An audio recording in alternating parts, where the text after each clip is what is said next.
Well, thank you very much, everybody. This is a group gathering of very talented people, and somebody was saying before, I think Mark Esper, our new Secretary of Defense, and by the way, congratulate you. Congratulations on really having done already a really great job. But you're saying this is the first group where just about everybody's been appointed by Trump. And that's good. That's good. Just about everybody. So we have the people that we want. We're very happy with them. Our military is in great shape. In particular, I want to congratulate Mark for the new boss, right? You're the new boss, and it's somebody that's respected by everybody in this room and respected by just about everybody outside of this room, I can tell you. So, Joint Chiefs of Staff, the head is, it doesn't get any bigger in your world.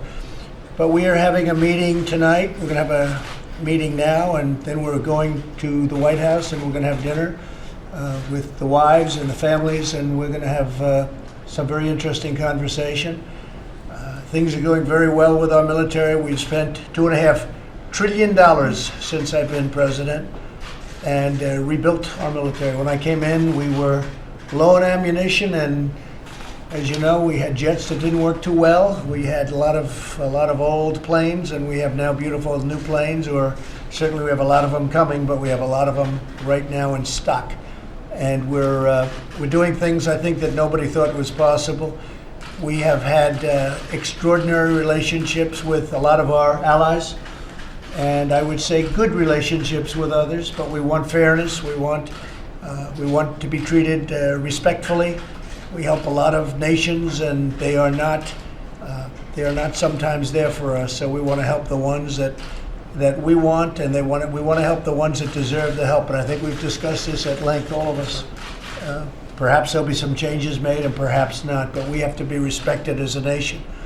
A lot of things are changing. You have some very, very wealthy nations, extremely wealthy nations, where we take care of their military and we take care of their military needs. Nobody can do it better than us, but we are really not being reimbursed for what we're doing, and we're having some very nice talks, very friendly talks, and for the most part, I would say, without exception, people are coming through and they're saying, we have to help out also. So a lot of very exciting things are happening with our military. We have a great team. This is our team right here. They're some of the best leaders in the world. I think they're probably the best leaders in the world. We have the greatest men, we have the greatest women, and we have the greatest equipment. Nobody makes it like we do. So I just want to thank you all. We'll have a discussion, then we're going to go over and have dinner at the White House, and thank you all very much for being here. Appreciate it. Are you confident that you, gentlemen, I guess mostly who's sitting around you, believe what you're doing in Syria is the best idea? Well, we've been in Syria for a long time, and it was supposed to be a very short hit, and a hit on ISIS, but it didn't work out that way. They never left, and they've been there for many, many years. And we were down to very few soldiers in Syria. We had 50 in the region that you're talking about, 50 soldiers, and they've been already moved out. But we'll see what happens with respect to a lot of different things. We've told Turkey, I spoke with President Erdogan of Turkey, and I said, got to treat him good, you got to take care of ISIS. Don't forget, we defeated this group largely, defeated ISIS, 100% of the caliphate, 100%. And we wanted to do 100%. I was going to do this 9 months ago, and we were not at 100%, but we were pretty close. Everyone said, can we get to 100%? Now I get to 100%, and they say, well, maybe we could stay longer. I say, well, when do we get out? There's got to be a time we get out. We have to bring our people back home. And frankly, our great soldiers, I've been talking about this on the campaign. You go back 3 years ago and more, and you watch the speeches. We want to bring our soldiers back home. These are the endless wars. And we're not fighting, we're policing to a large extent. We're policing in certain areas. We're not police, these are fighters, great fighters, the greatest in the world, and that's what they do. So I've told President Erdogan, I hope he's going to treat everybody with great respect. You have to understand, they've been fighting various of the people that we were working with, and Turkey's been fighting them for many years. Somebody said hundreds of years. You had just mentioned to me yesterday, 200 years, maybe more. At some point, we have to bring our people back home, and that's what we're doing. That's what we're doing. Is it a firm decision, sir? It's always a firm decision. Last time I made a firm decision, and I said we'll do it over a period of time. We've been doing this actually over a period of time, over a very long period of time. And we've been working with the people in this room, and our soldiers have been coming back over that period of time. I think that one of the very big factors when we defeated ISIS, we have thousands right now of ISIS fighters and families. We have family members, wives, children, and many of them come out of Europe. They come out of Germany, they come out of France and other countries of Europe. And I told them, you have to take these people back. You have to take them back, give them trials, do whatever you have to do. And they said, no, we don't want to do that. I said, well, you have to do that. That's not fair to the American taxpayer. It's not fair to America. It's not fair to the United States not to do that. But they chose not to do it. I said, again, you got to take them back. We can't take care of 60, 70,000 people. And we're not going to move the fighters to Guantanamo Bay and take care of them for many, many years into the future. It's not for us. We did you a great service, a great favor. We defeated the caliphate 100%. Now it's time for Germany and France and all of the nations where they came from to take them back. And they chose no. And maybe they'll change. Maybe they're going to change their tune now. I don't know. But in the meantime, we'll have to rely on the European nations.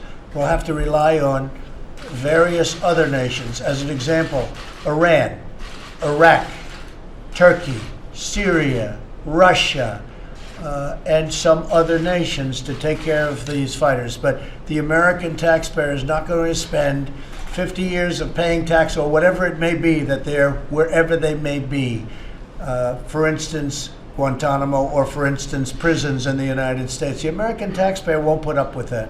Mr. President, are you concerned what the second whistleblower may reveal about the conversation? Not at all, because the call was a perfect call. You had stenographers, you had people that took it down exactly. It was a perfect call. It's just a scam. This is a scam by the Democrats to try and win an election that they're not going to win in 2020. All you have to do is take a look at the polls, see what happened. One poll had me up 12 points, 16 points, or 17 points. We just take a look at what's going on. The people understand it's a scam. They're trying to win an election in 2020 by using impeachment. If you look at that call, it's a perfect call. It's congenial. There was no pressure. And what did the head of Ukraine say? Did he say there was no pressure? Did his person say, his top representative, his foreign minister say there was no pressure whatsoever? There was no pressure put on him. This is a scam. This is one of the greatest scams we beat you we won on the Mueller scam. That was a whole big deal that lasted for 2.5 years. We had a few days of peace, and then all of a sudden they came up with this one. But I guess it's just part of my life. This is the most ridiculous thing many people have ever seen. All you have to do is read what they wrote down, the stenographers. They wrote down an exact call. Now what happened is Adam Schiff, went up before Congress and he read the most horrible speech, attributed the speech to me. These people won't believe this one. If you went to Annapolis, West Point, or the Air Force Academy, you're not going to believe this one happened. He went up and he took a speech. He made it up. It was horrible. And he said, the President of the United States said this on the call. It's a fraud. It's a fraudulent speech. What he did is incredible. And it shouldn't be allowed. And I don't think it's going to be allowed. I think a lot of things are happening. By the way, Nancy Pelosi knew it was a fraud, and she didn't say anything about it. But if you look at the call, you just take a look at that call. That call is a terrific call. It's congenial. There was no pressure. There was no anything. And you know it, and so do I. And so does everybody else. And that's why the polls are doing well. That's why I don't bring up fundraising. But that's why I believe in the history of the Republican Party at this time. They've never had anything like the numbers that have been raised. They raised $13 million in many small donations in a 24-hour period. That hasn't even happened. So people understand that it's a fraud, it's a scam, it's a witch hunt. And all we do is just keep fighting for the American people, because that's all I do. We win, our economy is doing great. Our jobs numbers are the best they've ever been, just about the best they've ever been for many groups, African Americans, Asians, Hispanics. They're the best they've ever been in the history of our country.